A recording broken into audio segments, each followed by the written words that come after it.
오늘 우리가 함께 나누고자 하는 이 신명기 30장 말씀은요, 이스라엘 백성이 40년간 광야 생활을 마치고 모세가 새로운 이스라엘 세대에게 전하는 말씀 가운데 있는 한 부분이죠. 그래서 우리가 잘 알고 있는 28장에서는 순종할 때의 복, 불순종할 때 나타나는 저주들, 그리고 오늘 30장은 복을 받는 길, 어떻게 하면 너희가 복을 받느냐라는 그 말씀이 있는 본문입니다. 그래서 우리가 생각하는 복과 하나님께서 우리에게 주시고자 하는 복이 과연 어떠한 차이를 가지고 있는가, 오늘 한번 그 말씀으로 살펴보길 원합니다. 성도 여러분, 복이란 무엇일까요? 성경에는 복에 관해서 많은 말씀들이 있습니다. 많은 말씀들이 기록되어 있죠. 그런데 우리가 알고 있는 이 복이라는 단어가 히브리어로는 바라크라고 합니다. 그런데 이 단어는요, 이 바라크라는 단어는 저희가 알고 사용하는 복이라는 단어와는 조금 개념이 다릅니다. 우리가 알고 있는 복이라는 단어와 히브리어로 바라크라는 단어는, 그 바라크라는 단어 뜻 안에는 우리가 알고 있는 그런 복과는 좀 다른 무릎을 꿇다 또는 엎드린다 라와 같은 뜻을 가지고 있습니다. 우리가 복이라는 단어는 뭔가 이런 걸 봤는데 히브리어로는 뭔가 행위를 나타내는 듯한 뜻을 가지고 있습니다. 마치 우리가 사극의 드라마나 영화를 볼 때 왕이 무언가를 하사할 때 그걸 받는 사람이 무릎을 꿇고 머리를 조아리고 손을 올려서 그걸 받으려고 하는 자세와 같은 것이 마치 바라크라는 단어와 같습니다. 그런데 이 바라크라는 단어는요, 참 재밌는 게 우리가 복이라는 단어를 생각할 때 어떠한 것이 떠오르십니까? 이 복은요, 우리가 무언가를 받는 자세라고 말하고 있는데, 바라크는 그것이 우리가 생각할 때 복 하면은 여러분은 무엇이 생각이 나십니까? 우리가 새해 인사를 하죠. 새해 복 많이 받으세요라고 얘기할 때 복이 받는 사람 입장에서 구체적으로 어떠한 복을 받아야 되는지 알 수 없습니다. 말하는 사람이 말하는 그 복과 받는 사람의 그 복이 과연 어떠한 복을 나에게 말하는 거지? 각자가 원하는 복에 따라서 그 복이라는 거의 개념이 다 다를 것입니다. 그래서 복이, 하나님이 우리에게 복을 주시는데 하나님이 우리에게 주시고자 하는 그 복과 내가 생각하는 복이 과연 그것이 같은가 아니면 다른가? 오늘 그래서 그 말씀을 통해서 한번 봤는데 복이 하나님에게 우리에게 주실 때 그 복이 어떠한 복이든지 아까 바라크처럼 무릎을 꿇고 우리는 받는 거예요. 그래서 우리는 하나님이 주시는 복에, 우리는 하나님 복 주실 때 그 복을 받겠다라는 그 자세가 조금 더 중요하다라고 볼 수 있는 것입니다. 그런데 그러면 우리가 어떻게 복을 받아야 하나, 그 자세에 대해서 우리가 무엇을 해야 되는지 오늘 말씀에서 나오 있는데요. 우리 신명기 30장 16절 말씀인데요. 우리 믿음으로 함께 선포하시겠습니다. 곧 내가 오늘 내게 명령하여 내 하나님 여호와를 사랑하고 그 모든 길로 행하며 그의 명령과 규례와 법도를 지키라 하는 것이라. 그리하면 내가 생존하며 번성할 것이요 또 내 하나님 여호와께서 내가 가서 차지할 땅에서 내게 복을 주실 것임이니라. 아멘.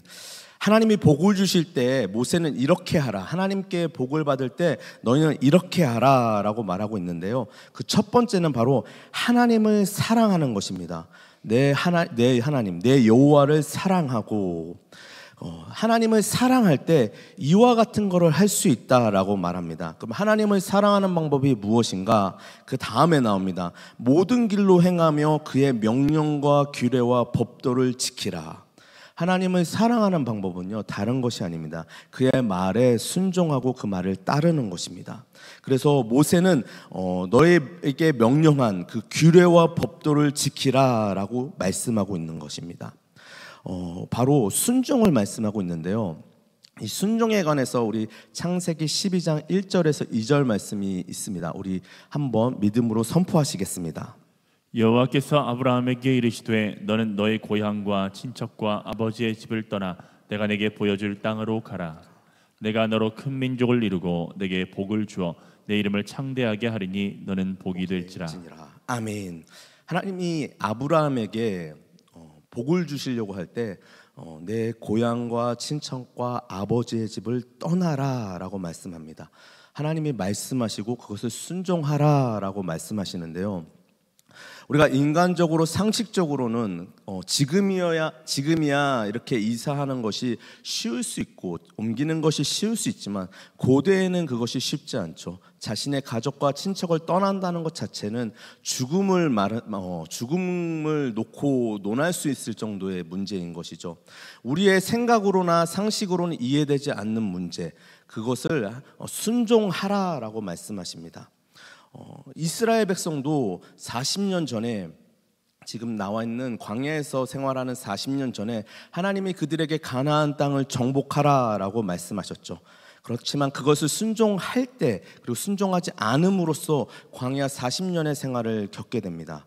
우리가 하나님이 우리에게 무언가를 복을 주시려고 할 때 그것을 우리에게 순종하라라고 말씀하는데요, 참 그것이 쉽지 않습니다.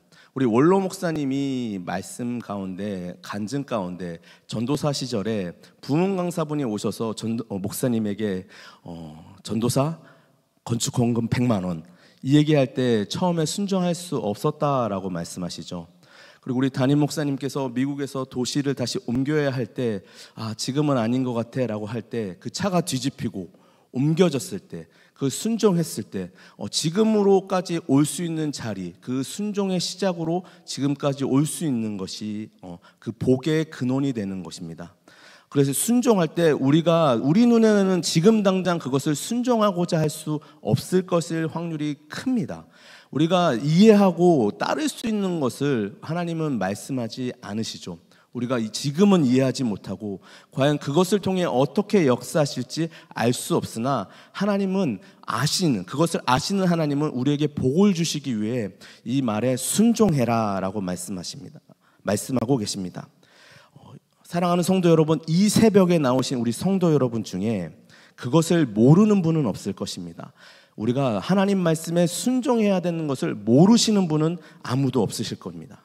그런데 왜 이스라엘 백성과 우리는 그것이 어려운 것일까요? 왜 나는 정말 신앙생활을 하면서 나는 정말 복을 받은 사람인가라는 의문이 생기기도 합니다. 우리는 복에 대해서 오해하고 있기 때문에 내가 복 받은 자인가? 라는 생각이, 내가 하나님께 복을 받고 있나? 라는 생각이 들 수 있습니다. 우리가 알고 있는 복과 축복의 차이는, 복은 하나님이 우리에게 직접 주시는 거고요, 축복은 우리가 그 복을 누군가를 위해 이것을 복을 주기를 위해 구하는 것이 축복입니다. 그래서 복은 하나님과의 수직적인 관계고 축복은 우리 여러 지체들과의 수평적인 관계입니다. 그래서 우리가 서로에게 축복을 하는 것입니다. 그렇다면 사랑하는 성도 여러분, 우리가 복이라고 하면 무엇이 떠오르십니까? 우리가 누군가에게 축복할 때 무엇을 떠오르시고 축복하고 계십니까?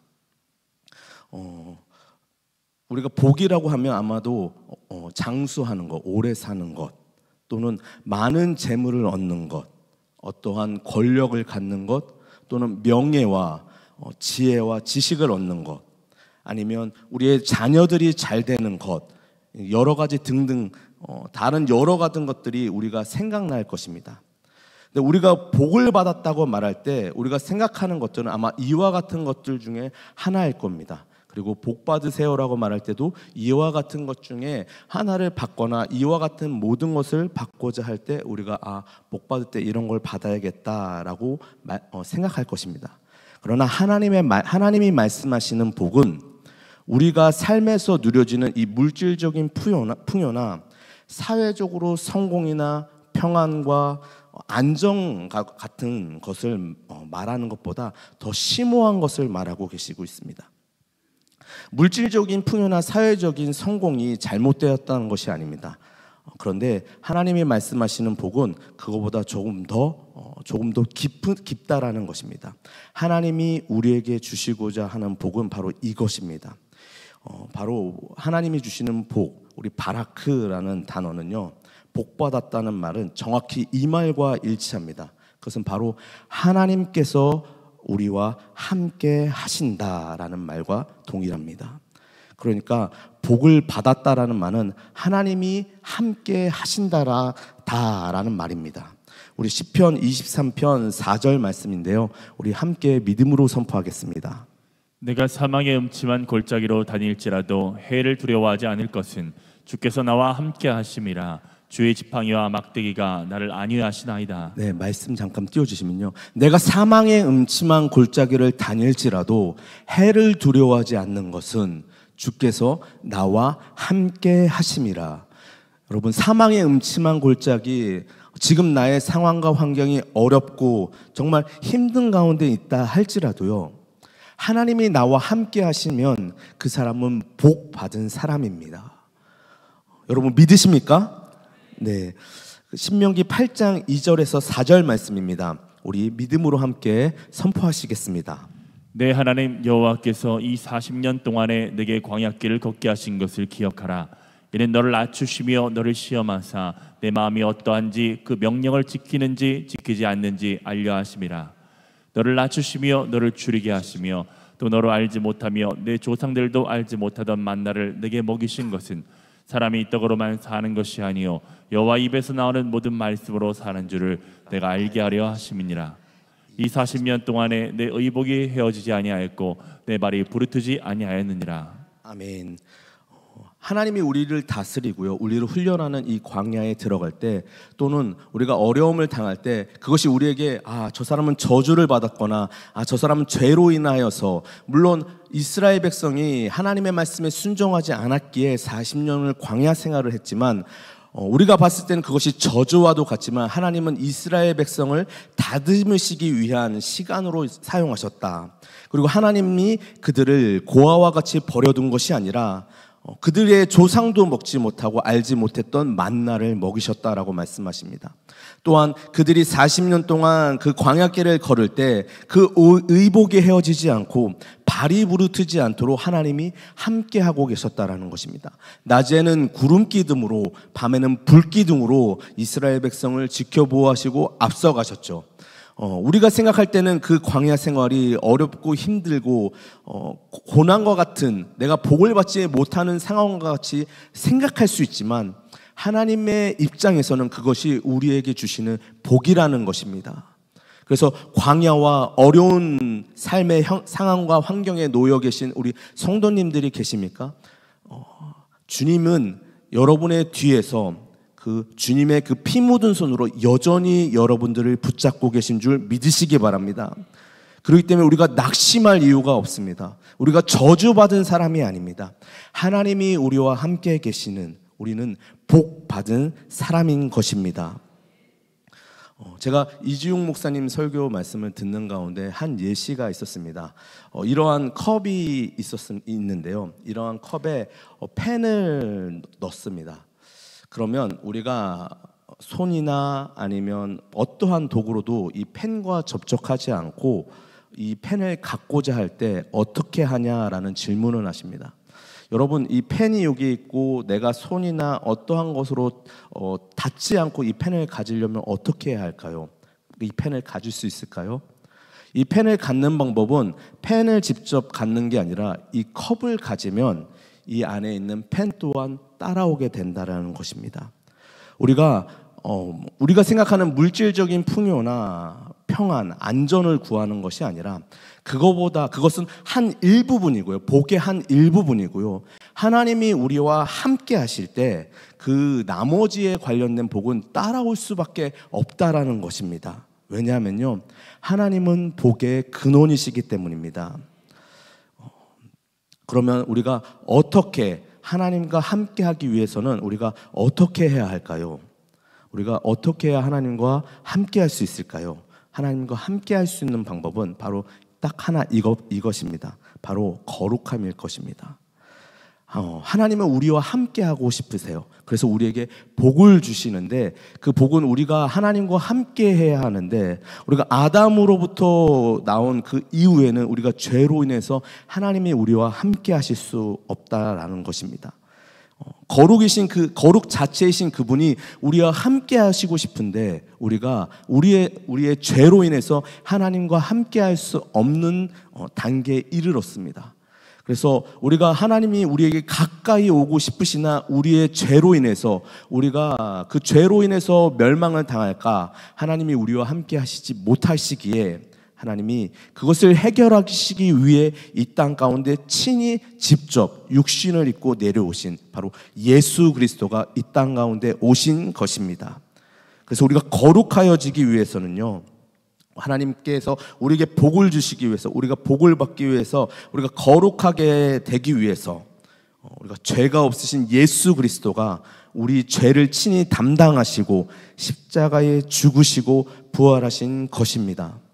그래서 우리는 죄에서 속량을 받았습니다. 우리 에베소서 1장 7절 말씀인데요, 우리 믿음으로 함께 선포하시겠습니다. 우리는 그리스도 안에서 그의 은혜의 풍성함을 따라 그의 피로 말미암아 속량 곧 죄 사함을 받았느니라. 아멘. 이 속량 받았다는 말은요, 우리가 쉽게 그냥 읽고 넘어갈 수 있는 말이 아닙니다.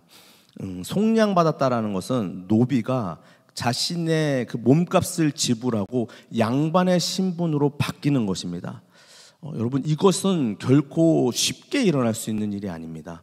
마치 10,000달란트 빚진 자가 그 10,000달란트를 갚다, 10,000달란트라는 금액이 어마어마한 금액을 우리가 살면서 과연 갚을 수 있을까?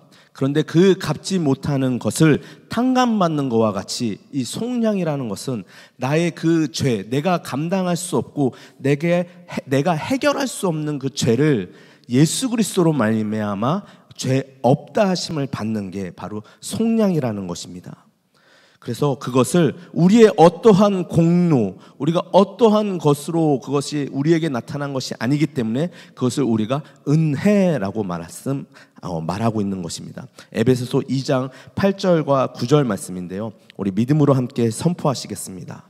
너희는 그 은혜에 의하여 믿음으로 말미암아 구원을 받았으니 이것은 너희에게서 난 것이 아니요 하나님의 선물이라. 행위에서 난 것이 아니니 이는 누구든지 자랑하지 못하게 함이라. 아멘. 은혜는 조건 없이 하나님이 우리에게 주신 선물입니다. 이 선물을 우리에게 주시는 이유는요, 하나님이 우리와 함께 하시기를 원하시기 때문입니다. 사랑하는 성도 여러분, 이제 말씀을 좀 정리하고자 합니다. 우리가 앞에서 나눈 복이라는 거, 바라크라는 단어는 엎드리다, 그리고 무릎을 꿇다라는 뜻을 가지고 있는데요. 그리고 우리가 아까 나눈 것처럼 하나님이 함께 하신다라는 말이 뜻도 가지고 있습니다. 그런데 한 가지 뜻이 더 있습니다. 그 한 가지 뜻은요, 바로 이 복을 받은 자가 감사함으로 드리는 예배라는 의미도 포함되어 있습니다. 바라크, 복을 받은 사람이 그 복 받은 것을 감사함으로 드리는 예배가 포함되어 있다라는 것입니다. 우리 시편 1편 1절에서 3절 말씀인데요, 함께 우리 선포하시겠습니다. 복 있는 사람은 악인들의 꾀를 따르지 아니하며 죄인들의 길에 서지 아니하며 오만한 자들의 자리에 앉지 아니하고 오직 여호와의 율법을 즐거워하여 그의 율법을 주야로 묵상하는도다. 그는 시냇가에 심은 나무가 철을 따라 열매를 맺으며 그 잎사귀가 마르지 아니함 같으니 그가 하는 모든 일이 다 형통하리로다. 우리 1편 1절 말씀을 띄워줘 보시면요, 복 있는 사람은, 하나님이 함께 하시는 사람은 악인들의 꾀를 따르지 아니하며, 내가 하나님과 함께하고 있다면, 복 받은 사람이라면 악인들의 꾀를 따르지 않아요. 하나님과 함께하기 때문에, 거룩하기 때문에 내가 악한 것을 따르지 않습니다. 죄인들의 길에 서지 않는 거예요. 오만한 자의 자리에 앉지 아니하는 겁니다. 이것이 내가 하고자 하는 것이 아니라 하나님이 나와 함께 하시기 때문에 그렇게 될 수밖에 없는 것이죠. 그래서 2절에 보면 오직 여호와의 율법을 즐거워하여 그의 율법을 주야로 묵상하는 자로다. 내가 하나님과 함께 거하기 때문에 하나님의 말씀이 즐거울 수밖에 없죠. 그 율법을 묵상할 수밖에 없어요. 하나님이 함께 하고 계시기 때문에요. 그럴 때 내가 하나님과 함께한 복을 받고 있기 때문에 그 부가적인 것, 따라오는 것이 3절에 자연스럽게 따라옵니다. 그는 시냇가에 심은 나무가 철을 따라 열매를 맺으며 그 잎사귀가 마르지 아니함 같으니 그가 하는 모든 일이 다 형통하리로다. 하나님이 나와 함께 하시기 때문에 형통한 건 당연할 수밖에 없는 거예요.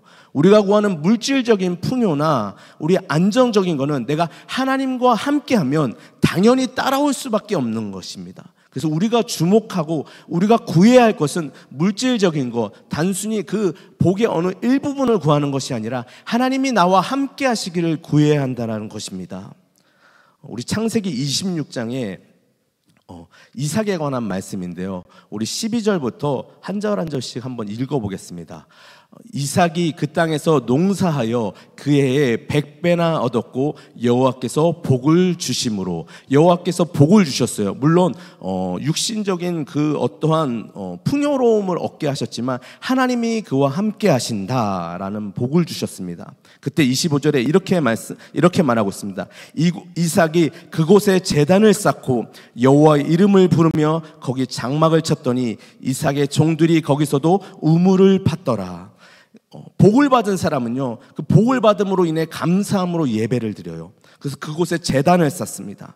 그럴 때 이 복 받은 사람 26절에 이렇게 말합니다. 아비멜렉이 그 친구 아후삭과 군대장과 비골과 더불어 그랄에서부터 이삭에게로 온지라.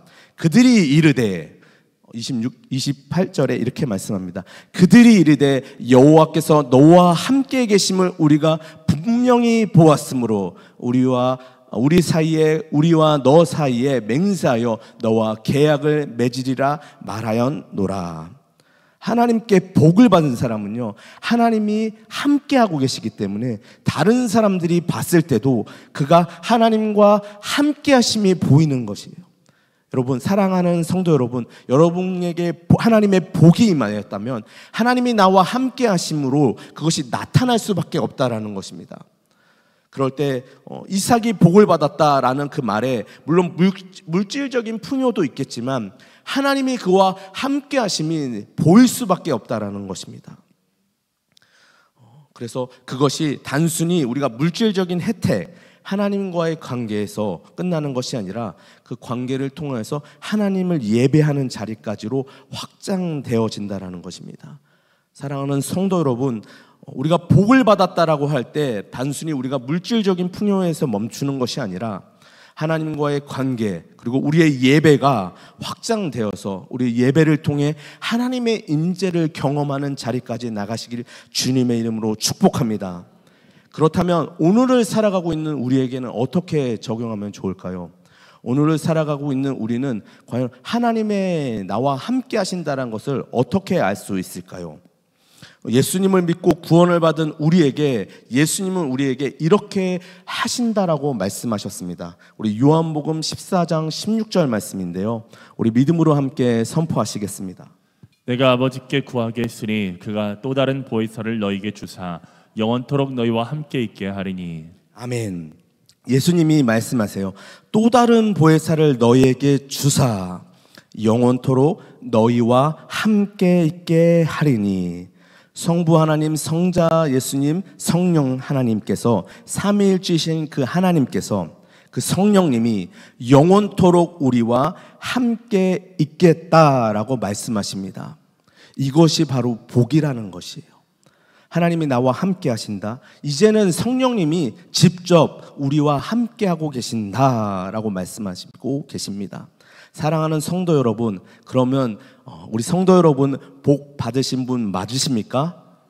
성령님이 나와 함께 하고 계신다면 지금 당장 내 앞에 내가 원하는 것과 같은 물질적인 풍요가 내 앞에 없고 지금 나의 상황과 환경은 여전히 사망과 음침한 골짜기와 같을지라도 여전히 주님이 나와 함께 하시고 주님의 그 피 묻은 손이 나를 붙잡고 계시고 성령님이 내 안에 거하신다면 여러분은 복 받으신 분이십니다. 그 복 받으신 우리가, 복 받은 우리가 해야 할 것은요, 그 복을 받은 주신 하나님께 감사하며 예배하며 찬양하며 우리가 가지고 있는 우리가 드릴 수 있는 온전한 예물을 하나님께 드리는 것, 그것이 복 받은 자로서 마땅히 해야 하는 것입니다. 그래서 우리의 예배를 통해서 예배 가운데 그 복을 온전히 누리시는 우리가 되기를 주님의 이름으로 축복합니다. 아멘. 기도하시겠습니다. 사랑과 은혜가 많으신 하나님 아버지 감사합니다. 하나님, 우리는 고아와 같이 버려진 줄 알았는데 그럼에도 불구하고 여전히 우리를 놓지 아니하시고 주님의 피 묻은 손으로 여전히 우리를 붙잡아 주심을 감사합니다.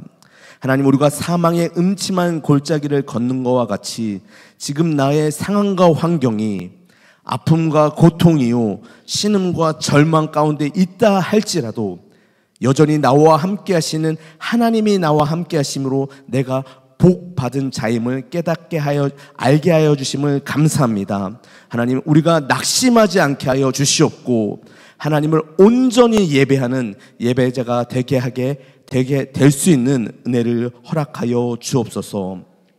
감사드리며 예수님의 이름으로 기도드립니다. 아멘.